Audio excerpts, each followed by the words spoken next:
नमस्कार विद्यार्थी मित्रों, मैं Madan Jayde, Shri Jayram Bai high school Nashik road आपके सामने कक्षा 9वीं विषय हिंदी की लोकवाणी आपके सामने लेकर आया हूँ। यशोदानंद अखौरी जी की छठा पाठ इत्यादि की आत्मकहानी। सबसे पहले हम लेखक का परिचय देखेंगे विद्यार्थी मित्रों। परिचय: अखौरी जी भारत मित्र, शिक्षा, विद्या विनोद पत्र पत्रिकाओं के संपादक रह चुके हैं। आपके वर्णनात्मक निबंध विशेष रूप से पठनीय रहे हैं। गद्य संबंधी वर्णनात्मक निबंध, इसमें लेखक ने इत्यादि शब्द के उपयोग, सदुपयोग, दुरुपयोग के बारे में बताया है। अब विद्यार्थी मित्रों, हम इस पाठ की ओर चलते हैं। शब्द समाज में मेरा सम्मान कुछ कम नहीं है। लेखक ने यहां पर कहा है कि समाज में मेरा सम्मान कुछ कम नहीं है, मतलब बहुत सम्मानित है। मेरा इतना आदर है कि वक्ता और लेखक लोग मुझे जबरदस्ती घसीट ले जाते हैं। और यहाँ तक कि कोई भी लेखक हो या वक्ता हो, लेखक को जबरदस्ती घसीट ले जाते हैं। मतलब जबरदस्ती लेखक को किसी न किसी कार्यक्रम में, सभा सम्मेलन में लेखक यशोदानंद अखौरी जी को जबरदस्ती ले जाते हैं। दिन भर में मेरे पास न जाने कितने बुलावे आते हैं। लेखक दिन भर में कितने ही बुलावे लेखक को आते हैं। सभा सोसाइटियों में जाते जाते मुझे नींद भर सोने की भी छुट्टी नहीं मिलती। विभिन्न सभा सोसाइटियों में जाने के बाद लेखक इतने व्यस्त रहते हैं कि उन्हें पल भर की सोने की भी नींद के लिए समय नहीं मिलता। यदि मैं बिना बुलाए भी कहीं जा पहुंचता हूं तो भी सम्मान के साथ स्थान पाता हूं। और यदि मैं बिना बुलावे के भी कहीं पहुंच जाता हूं विद्यार्थी मित्रों, तो भी लेखक सम्मानित होते हैं। सच पूछिए तो शब्द समाज में यदि मैं इत्यादि न रहता तो लेखकों और वक्ताओं की न जाने क्या दुर्दशा होती। अब लेखक यशोदानंद अखौरी जी, जिन्होंने अपने खुद के बारे में, खुद के नाम के बारे में कहा है कि उनका खुद का नाम यहाँ पर इत्यादि कहा है। अब विद्यार्थी मित्रों, उनका नाम यह किस प्रकार से मिला है वह हमें आगे देखने वाले हैं। पर हाँ, इतना सम्मान पाने पर भी किसी ने आज तक मेरे जीवन की कहानी नहीं कही। और यहाँ तक कि मैं कहीं बिना बुलावे के भी कहीं जाऊं तो भी मुझे सम्मान मिलता है। लेकिन विद्यार्थी मित्रों, किसी ने भी लेखक के बारे में किसी भी प्रकार की कोई कहानी नहीं लिखी है। संसार में जो जरा भी काम करता है उसके लिए लेखक लोग खूब नमक मिर्च लगाकर पोथे के पोथे रंग डालते हैं। और हाँ, संसार में अगर कोई व्यक्ति थोड़ा बहुत कुछ लिख लेता है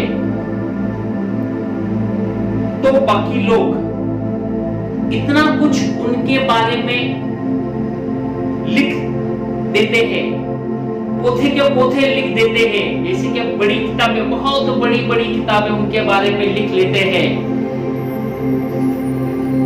पर मेरे लिए एक सतर भी किसी की लेखनी से आज तक नहीं निकली। पर लेखक ने कहा है के लेखक के बारे में किसी ने भी कोई शब्द नहीं लिखा है। पाठक इसमें एक भेद है। और हाँ, लेखक के बारे में किसी ने भी कुछ भी बात नहीं लिखी है। अगला पैराग्राफ, यदि लेखक लोग सर्वसाधारण पर मेरे गुण प्रकाशित करते तो उनकी योग्यता की कलई जरूर खुल जाती, क्योंकि उनकी शब्द दरिद्रता की दशा में मैं ही उनका एकमात्र अवलंब हूं। यहां पर विद्यार्थी मित्रों, लेखक ने यह भी कहा है कि वह खुद को सर्वसाधारण रूप से समझते हैं। अच्छा, तो आज मैं चारों ओर से निराश होकर आप ही अपनी कहानी कहने और गुनावली गाने बैठा हूं। लेखक के बारे में किसी ने कुछ नहीं लिखा, तब खुद लेखक ने ही अपने बारे में, अपने गुणगान के बारे में लिखना शुरू कर दिया है। पाठक, आप मुझे अपनी मुंह मियां मिट्ठू बनने का दोष न लगावे।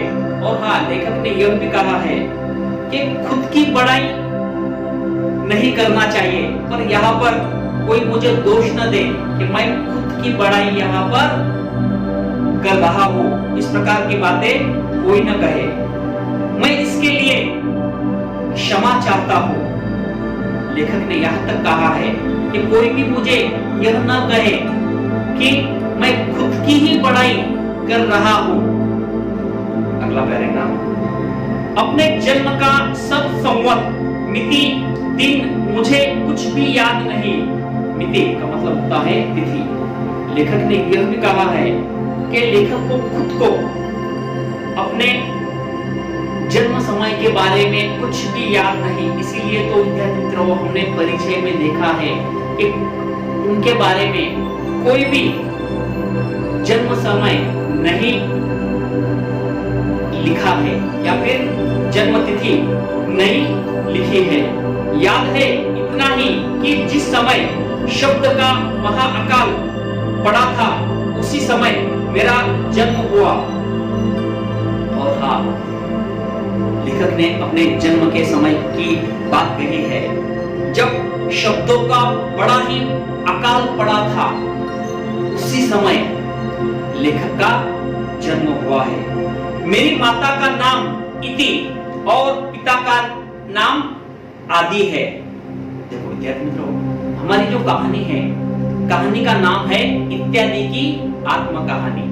अब विद्यार्थी मित्रों, यहाँ पर यह जो इत्यादि, यह जो शब्द कैसे या फिर यह जो नाम कैसे मिला है, उनके बारे में लेखक ने यहाँ पर बताया है कि लेखक की माँ का नाम है इति और पिता का नाम है आदि।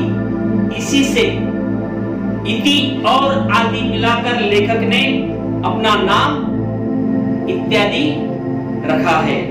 मेरी माता अविकृत अव्यय घराने की है। मेरे लिए यह थोड़े गौरव की बात नहीं है, क्योंकि बड़ी कृपा से अव्यय वंश वाले प्रतापी महाराज प्रत्येक के भी अधीन नहीं हुए। वे स्वाधीनता से विचरते आए हैं। यहाँ तक कि उन्होंने यह भी कहा है कि अपना नाम उन्होंने किस प्रकार लिया है। माता और पिता, इति और आदि, इन नामों के अव्यय से उन्होंने अपना खुद का नाम ही इत्यादि रखा है। मेरे बारे में किसी ने कहा था कि यह लड़का विख्यात और परोपकारी होगा।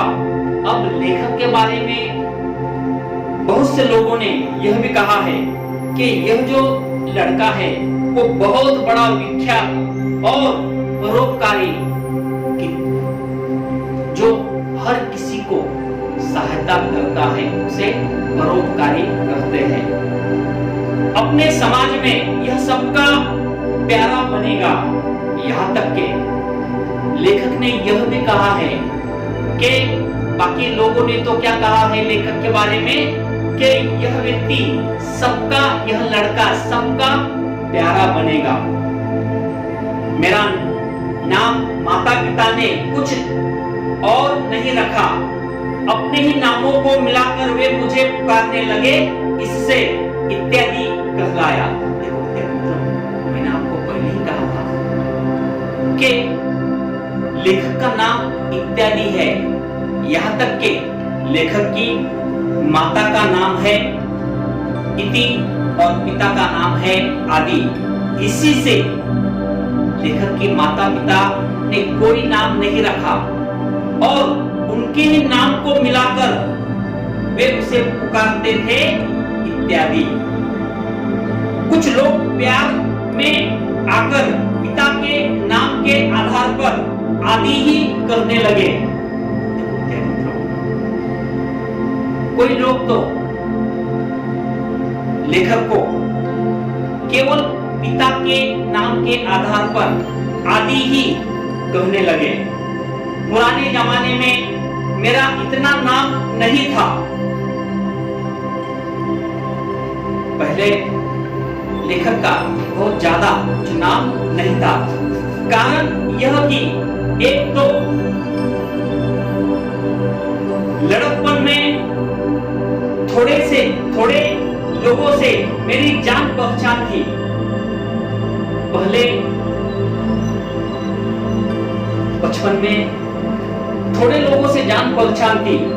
दूसरे उस समय बुद्धिमानों के बुद्धि भंडार में शब्दों की दरिद्रता भी न थी।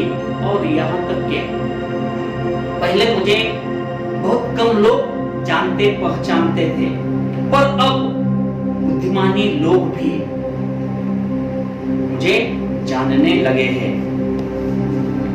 पर जैसे जैसे अगला पन्ना नंबर 16। पर जैसे जैसे शब्द दारिद्र बढ़ता गया, वैसे वैसे मेरा सम्मान भी बढ़ता गया। अब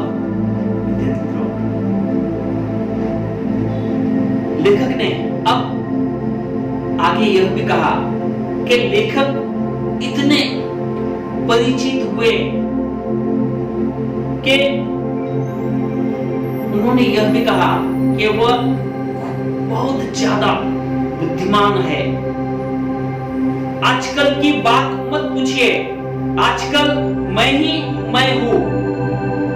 आजकल के बारे में तो कुछ न कहना ही ठीक होगा, क्योंकि हर तरफ आजकल मैं हूं। मेरे समान सम्मान वाला इस समय मेरे समाज में कदाचित बिरला ही कोई ठहरेगा। पूरे समाज में मेरे समान कोई सम्मान पाने वाला केवल मैं एक ही व्यक्ति हूं। आदर की मात्रा के साथ मेरे नाम की संख्या भी बढ़ चली है। और हाँ, मुझे जो आदर सम्मान करने वाले जो लोग हैं, अब उनकी जो मात्रा है, संख्या है, वह अब बहुत बढ़ चली है। आजकल मेरे अपने नाम है। यहां तक के लेखक ने यह भी कहा है, आजकल लेखक का नाम हर तरफ पहुंच गया है। भिन्न भिन्न भाषाओं के शब्द समाज में मेरे नाम भी भिन्न भिन्न है। यहाँ तक के भिन्न भिन्न समाज के लोग भी मुझे बहुत जानते पहचानते हैं। मेरा पहनावा भी भिन्न भिन्न है। जैसा देश वैसा भेष बनाकर मैं सर्वत्र विचरता हूँ। जैसे कि विद्यार्थी मित्रों, अपने देश में जिस प्रकार विभिन्न भाषाएं, विभिन्न भेष देखा जाता है, पहनावा है, उसी प्रकार लेखक भी विभिन्न राज्यों में उसी प्रकार घूमते हैं। आप तो जानते ही होंगे कि सर्वेश्वर ने हम शब्दों को सर्वव्यापक बनाया है। आप जानते होंगे कि मैं हर जगह हूं, यहां तक कि ईश्वर ने भी हमें बनाया है और इसी से मैं एक ही समय अनेक ठोर काम करता हूं, यहां तक कि हर जगह पर मैं काम करता हूं। इस घड़ी भारत की पंडित मंडली में भी विराजमान हूं, यहां तक कि भारत की जो पंडित मंडली है, जो होशियार लोग हैं, उन लोगों में भी मेरा नाम सबसे आगे है। जहां देखिए वही मैं परोपकार के लिए उपस्थित हूं। यहां तक कि मित्रों, परोपकार करने में, दूसरों को हमेशा मदद करने में भी मैं हमेशा आगे रहता हूं। क्या राजा, क्या रंग, क्या पंडित, क्या मूर्ख, किसी के घर जाने आने में मैं संकोच नहीं करता। यहां तक कि कोई अमीर हो, गरीब हो, या फिर बहुत ज्यादा पढ़ा हुआ या फिर कम पढ़ा हुआ, या फिर पंडित या फिर मूर्ख, मैं किसी के यहाँ भी बिना झिझक चले जाता हूँ। अपनी मानहानि नहीं समझता। अन्य शब्दों में यह गुण नहीं, यहाँ तक के बाकी लोग बहुत विचार करते हैं, पर मैं वैसा कुछ विचार नहीं करता। वे बुलाने पर भी कहीं जाने आने में गर्व करते हैं। यहाँ तक कि कोई लोग तो ऐसे होते हैं कि कहीं जाने आने में अपना गर्व समझते हैं, आदर चाहते हैं। जाने पर सम्मान का स्थान न पाने से रूठकर उठ भागते हैं। और कोई लोग ऐसे होते हैं जिन्हें अगर सही तरीके से सम्मान नहीं मिला तो वो वहां से चले जाते हैं। मुझ में यह बात नहीं है, यहाँ तक कि मुझ में इस प्रकार की सम्मान की बात नहीं है। इसी से मैं सबका प्यारा हूं। मैं कहीं जाने के बाद मैं यह नहीं सोचता हूं कि मुझे वहां पर सम्मान मिलना ही चाहिए। सम्मान मिलो या न मिलो कोई फर्क नहीं पड़ता, इसीलिए मैं सबका प्यारा हूं। परोपकार और दूसरे का मान रखना तो मानो मेरा कर्तव्य ही है। परोपकार हमेशा लोगों की मदद करना और दूसरों का मान सम्मान करना, यह बात तो मैं सबसे पहले देखता हूं।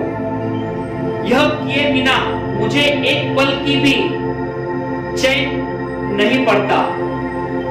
दूसरों को मान सम्मान या फिर दूसरों की मदद करना, यह तो मैं पहले से ही करता हूं। संसार में ऐसा कौन है जिसके अवसर पड़ने पर मैं काम नहीं आता। और हाँ, कोई भी व्यक्ति हो मित्रों, हर किसी को अड़चन के समय मैं उन्हें जरूर मदद करता हूँ। निर्धन लोग जैसे भाड़े पर कपड़ा पहनकर बड़े बड़े समाजों में बढ़ाई पाते हैं, कोई उन्हें निर्धन नहीं समझता। वैसे ही मैं भी छोटे छोटे वक्ताओं और लेखकों की दरिद्रता झटपट दूर कर देता हूँ। यहाँ तक के हम देखते हैं विद्यार्थियों, नाटिकाओं में जिस प्रकार विभिन्न प्रकार के वेशभूषा जिस प्रकार कलाकार पहनते हैं, विभिन्न प्रकार के कपड़े पहनते हैं, उसी प्रकार मैं भी कोई सभा सम्मेलन या सोसाइटी में छोटे मोटे हर कार्यक्रम में मैं वक्ता या फिर लेखकों की भूमिका अच्छी तरीके से करता हूँ। अब तो एक दृष्टांत लीजिए और तो एक उदाहरण, दृष्टांत का मतलब उदाहरण, दो एक उदाहरण देखो विद्यार्थी मित्रों। वक्ता महाशय वक्तृत्व देने को उठ खड़े हुए हैं। वक्ता महाशय जब भाषण देने के लिए उठ खड़े हुए हैं। अपनी विद्वत्ता दिखाने के लिए सब शास्त्रों की बात थोड़ी बहुत कहना चाहिए, पर पन्ना भी उलटने का सौभाग्य नहीं प्राप्त हुआ। यहाँ तक कि कोई लोग अपने बुद्धिमत्ता का परिचय देते हैं। इधर उधर से सुनकर दो एक शास्त्रों और शास्त्रकारों का नाम भर जान लिया है, और यहाँ तक कि कभी-कभी कोई दो एक व्यक्ति के भाषण सुनने के बाद कोई क्या सोचता है कि पिछले वाले व्यक्ति ने जो कुछ कहा है उसी के कुछ शब्द रचना लिखकर आगे वाला भी उसी प्रकार का भाषण करता है।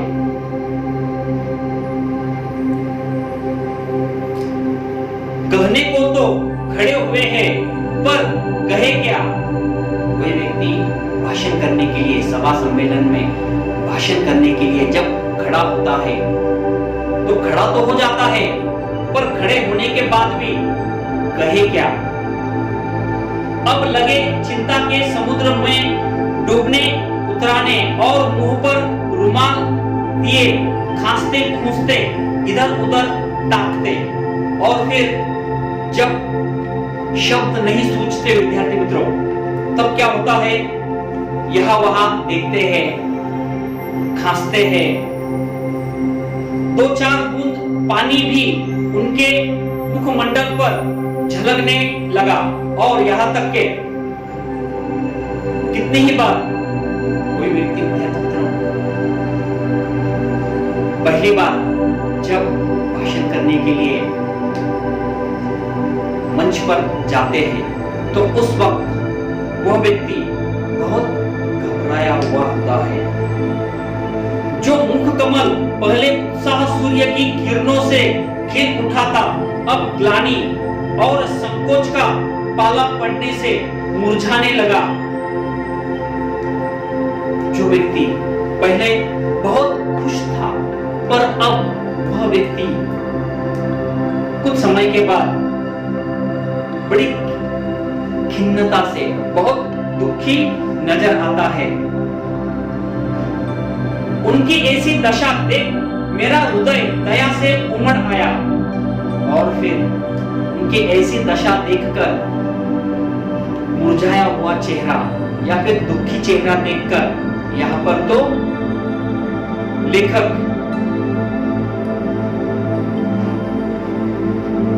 उसी वक्त मंच पर जाते हैं। उस समय मैं बिना बुलाए उनके लिए जा खड़ा हुआ, और यहाँ तक कि उस समय क्या होता है, लेखक बिना बुलाए ही उस मंच पर जा खड़े होते हैं। मैंने उनके कानों में चुपके से कहा, महाशय कुछ परवाह नहीं, आपकी मदद के लिए मैं हूं।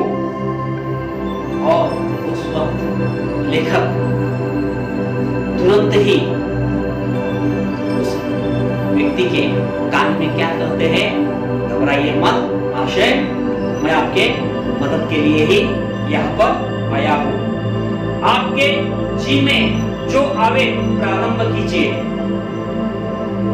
फिर तो मैं कुछ निभान लूंगा। और उस वक्त लेखक क्या कहते हैं उन व्यक्तियों को कि आप जो भी कुछ है शुरुआत कीजिए, बाकी मैं संभाल लूंगा। मेरे ढाढ़स बंधाने पर बेचारे वक्ता जी के जी में जी आया, और फिर जो भी मैं वक्ता यहाँ पर पहले बहुत मुरझाया हुआ चेहरा या फिर दुखी चेहरा लेकर आए हुए थे, पर लेखक को देखने के बाद वह बहुत ही खुश हो जाते हैं। उनका मन फिर जो का तो हरा भरा हो उठा। अब लेखक का मन भी बहुत हरा भरा हो उठता है। थोड़ी देर के लिए जो उनके मुखड़े के आकाश मंडल में चिंता, अगला पन्ना नंबर 17,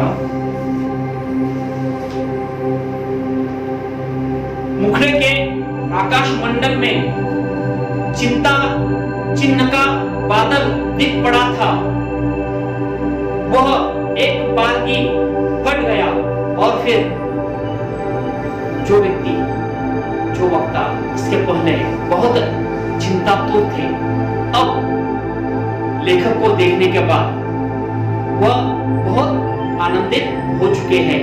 उनका जो मुरझाया हुआ चेहरा है अब खिल गया है। उत्साह का सूर्य फिर निकल आया। अब लेखक को देखने के बाद वह व्यक्ति भी सूरज के समान खिल गया है। अब लोग वे यो वक्तृत्वता झाड़ने महाशयों, धर्मशास्त्रकार, पुराणकार, दर्शनकारों ने कर्मवाद इत्यादि जिन जिन दार्शनिक तत्व रत्नों को भारत के भंडार में भरा है, उन्हें देखकर मैक्स मुलर इत्यादि पाश्चात्य पंडित लोग बड़े अचंभे में आकर चुप हो जाते हैं।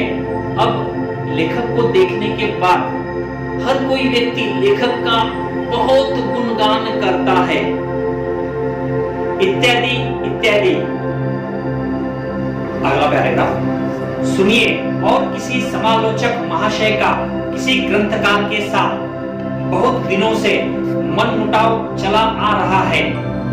जब ग्रंथकार की कोई पुस्तक समालोचना के लिए समालोचक साहब के आगे आई, तब वे बड़े प्रसन्न हुए, क्योंकि यह दाव तो वे बहुत दिनों से ढूंढ रहे थे। पुस्तक को बहुत कुछ ध्यान देकर उलटकर उन्होंने देखा, कहीं किसी प्रकार का विशेष दोष पुस्तक में उन्हें न मिला। जब कोई नई किताब पब्लिश होती है तो हर कोई व्यक्ति यही सोचता है कि उस किताब में कुछ ना कुछ तो गलतियां या दोष उस किताब में जरूर दिखे, ताकि जो भी लेखक हो, समालोचक हो, उसे वह दोष दिखा दिया जाए। तो एक साधारण छापे की फूलें निकली, पर इससे तो सर्वसाधारण की तृप्ति नहीं होती। हाँ, एक आध तो गलती हो गई तो भी ठीक है, पर क्या करते हैं लोग, वह जो गलतियां है वह जरूर दिखाते हैं। ऐसी दशा में बेचारे समालोचक महाशय के मन में मैं याद आ गया, और फिर यदि एक आध दो गलती दिखाई दे तो वो समालोचक भी विचार करता है कि अरे ये क्या हुआ। पर उस समय लेखक ने यही कहा है कि यदि कोई किताब छपने के बाद एक आध दो गलतियां अगर दिखा दी तो वह बहुत अपने आप को भाग्यवान समझते हैं कि मैंने यह गलती समालोचक को दिखाई। ऐसी दशा में बेचारे समालोचक महाशय के मन में मैं याद आ गया, वे झटपट मेरी शरण में आए। इस प्रकार की गलती कोई दिखाने के बाद तुरंत ही समालोचक लेखक को याद करते हैं। फिर क्या है, वो 12 उन्होंने उस पुस्तक की यो समालोचना मतलब समीक्षा कर डाली। पुस्तक में जितने दोष है उन सभी को दिखाकर हम ग्रंथकार की अयोग्यता का परिचय देना तथा अपने पत्र का स्थान भरना और पाठकों का समय खोना नहीं चाहते। पर तो एक साधारण दोष हम दिखा देते हैं, जैसे इत्यादि इत्यादि। पर अगर किताब में कोई दो एक दोष दिखे तो लेखक अपने आप को बहुत भाग्यवान समझते हैं। पाठक देखे, समालोचक साहब का इस समय मैंने कितना बड़ा काम किया।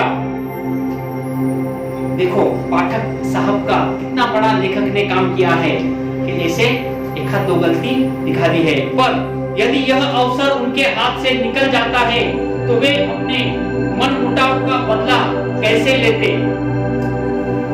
यह तो हुई बुरी समालोचना की बात यदि भली समालोचना करने का काम पड़े तो मेरे ही सहारे की बुरी पुस्तक की भी ऐसी समालोचना कर डालते हैं कि वह पुस्तक सर्वसाधारण के आंखों में भली भासने लगती है और उसकी मांग चारों ओर से आने लगती है।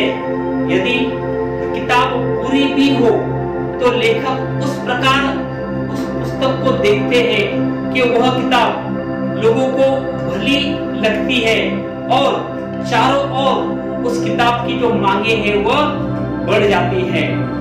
कहां तक कहूं, मैं मूर्ख को विद्वान बनाता हूं, और हाँ, मैं मूर्ख आदमी को भी विद्वान बनाता हूं।